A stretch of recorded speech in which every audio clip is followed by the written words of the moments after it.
Bien, vamos a lo que nos mantiene bien preocupados, ocupados y que estamos monitoreando durante las próximas jornadas. Hoy toda la zona metropolitana retrocede a fase 2, una medida que en palabras de la subsecretaria de Salud, Paula Daza, por lo menos se mantendría 2 semanas, dado que es el periodo que se necesita para tener un análisis del posible aumento o bien de la baja, ojalá que así sea, del número de contagios. Vamos a conversar con Cecilia Luengo, vicepresidenta de la SOCTIMI, para poder profundizar en este tema. Muchísimas gracias, Cecilia, por estar con nosotros y muy buen día.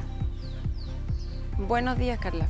A ver, ¿a ustedes les parece justificada esta medida de retroceso en la región metropolitana? Las autoridades dicen que los números nos llevan a la alerta, que no estamos en una situación crítica, pero que se busca prevenir precisamente una situación crítica. ¿Es una buena medida el retroceso a fase 2?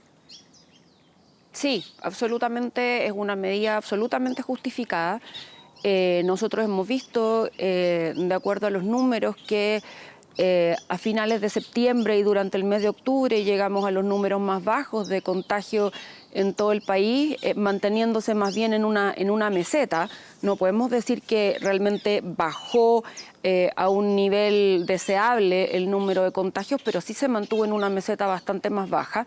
Sin embargo, a partir de la primera quincena de noviembre los casos empezaron a aumentar progresivamente en el país y también en la región metropolitana, y por lo tanto es una medida muy adecuada hacerlo ahora, antes de que esto siga aumentando y tengamos realmente una segunda ola a puertas. Sí, Cecilia, se ha dicho que esto se va a mantener al menos por 2 semanas. Vienen las fiestas, viene la Navidad, viene el Año Nuevo. Se había anunciado un protocolo donde igual, dependiendo de la fase en que cada uno estuviera, se iban a poder reunir las familias, iba a poder haber cierta celebración. Esto se va a revisar el 21 de diciembre. Van a ser 2 semanas. En esas 2 semanas, ¿logra un plan como este tener impacto o ustedes temen que no haya demasiado cambio?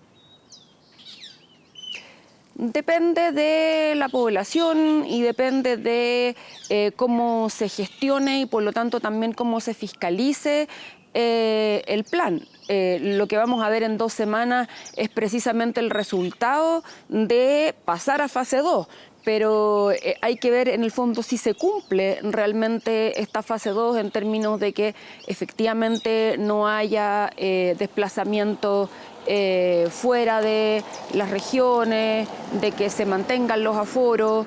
Y eso es lo que tenemos que ver, porque también nos ha pasado anteriormente de que se decreta alguna fase y que de todas maneras hay como salida o la gente no respeta mucho las restricciones y entonces obviamente no se puede, al final cuando uno lo analiza, no obtiene los resultados que uno hubiera querido teniendo, digamos, estas restricciones. Por lo tanto, si bien es una buena decisión de la autoridad ponernos en este minuto en fase 2, depende de nosotros precisamente hacer caso a lo que esa fase 2 significa para que de aquí a 2 semanas podamos ver una baja consistente en el número de casos que eventualmente nos lleve a poder holgar un poco estas medidas tal vez durante la fiesta. Pero yo no quisiera ser excesivamente positiva. En 2 semanas se ve recién el impacto que están teniendo las medidas y ni si nosotros efectivamente queremos, por decirlo de alguna manera, salvar el verano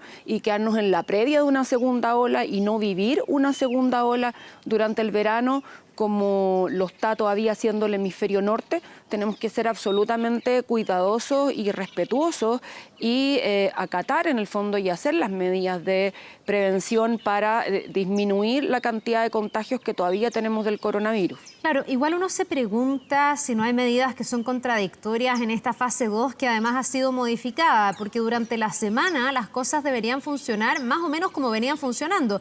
No se suspenden clases en los colegios que han retomado clases presenciales, no se cierran, por ejemplo, los restaurantes. Hay todo un aspecto, es un rubro que ha estado súper golpeado y a lo mejor desde ese punto de vista se entiende. Estoy hablando de lo estrictamente sanitario, van a poder seguir funcionando en sus terrazas, por ejemplo. Entonces vamos a ver terrazas llenas, gente que se va a tomar un café, un happy hour en la noche durante la semana. Y estamos viendo sobre todo los centros comerciales o barrios comerciales repletos de gente. Uno va al barrio Meix en la semana y está lleno. El fin de semana va a cambiar la situación, pero en la semana estamos igual con, me imagino, hartas situaciones de riesgo. ¿Para qué decir el metro, que ya está en niveles de bastante hacinamiento?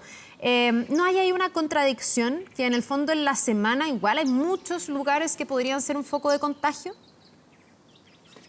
Sí, es cierto, y en ese sentido la labor de la autoridad es tratar de fiscalizar lo máximo posible y nosotros de tener el máximo autocuidado posible. Lamentablemente aquí hay que hacer un gallito entre dos situaciones que se están dando conjuntamente en el país, tal como tú decías, y que por un lado es la pandemia del coronavirus y lo que tenemos que hacer nosotros como entidades sanitarias para cuidar a la población, y por otro lado algo que también tiene preocupado al país, que es la merma económica en que esto ha resultado para todo el mundo, y tratar como de no ir muy atrás en la reactivación de lo que significa lo que ha perdido mucha gente desde el punto de vista económico, y por eso hay algunas medidas que parecen contradictorias. Yo te diría que lo que hay que tratar al máximo es de,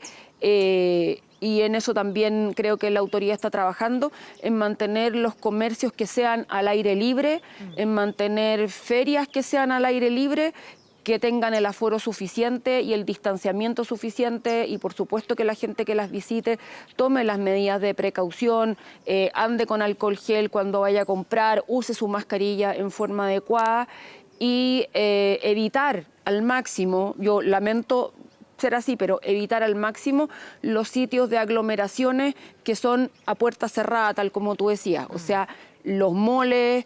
Lamentablemente uno tiene que usar el transporte público, pero desde ese punto de vista tiene que tomar al máximo las medidas de precaución en el transporte público, y por supuesto que la autoridad también tiene que fiscalizar que se cumplan las medidas de aforo en el transporte público para no exponer de más a una población a que se contagie durante las horas de transporte. Cecilia, para ir finalizando, el gobierno ha explicado que se han hecho varios convenios para poder tener una vacuna. Se dice que en las próximas semanas, el primer trimestre del 2021, debería empezar la vacunación en Chile.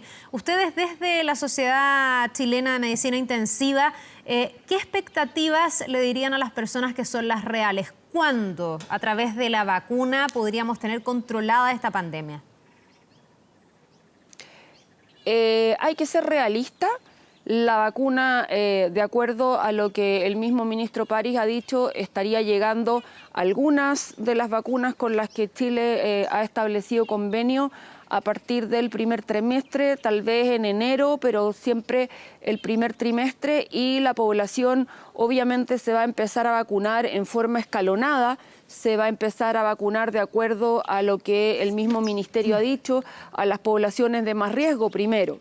Y eso significa que para tener una real protección en términos de que tener el suficiente porcentaje de población vacunada para disminuir el riesgo de contagio real, significa tener alrededor del 75-80% de la población vacunada. Por lo tanto, es difícil que eso se logre efectivamente. Si se empezara a vacunar en enero, es difícil que se logre un 75-80% de la población vacunada antes de mayo-junio. Por lo tanto, uno podría decir que durante el primer semestre vamos a tener que estar aumentando la población que se va a vacunar para disminuir el riesgo, pero tenemos que convivir con este virus, y por lo tanto nuestra propia vacuna en este minuto, que son las medidas de protección, mantenerlas durante todo el primer semestre, y por supuesto que llamar a que una vez que lleguen las vacunas y el ministerio establezca el orden y las personas y los lugares donde se va precisamente a vacunar la población, invitar a esta población a vacunarse. Yo sé que hay gente que eventualmente le puede tener miedo a las vacunas, pero tal como ha sido en otras enfermedades, las vacunas han salvado la vida y han prevenido y han logrado erradicar enfermedades a lo largo de la historia, y por lo tanto tenemos que ser conscientes de lo que eso significa. Y esta es una medida de salud pública. Sí. Yo me vacuno no solamente para protegerme a mí, sino que me vacuno también para proteger al resto de la población. Por lo tanto, si queremos tener realmente un nivel de inmunidad significativo, una vez que la vacuna llegue, la gente debe, en el fondo, vacunarse cuando le corresponda según lo que la autoridad determine. Bien, pues y hasta que eso ocurra, no bajar la guardia, seguir cuidándonos, entender que seguimos conviviendo con el coronavirus y que seguimos o tenemos que seguir teniéndole el susto que requiere para cuidarnos entre todos. Cecilia Luengo, vicepresidenta de la Sociedad Chilena de Medicina Intensiva, muchísimas gracias por habernos acompañado esta mañana. Que tengas un buen día.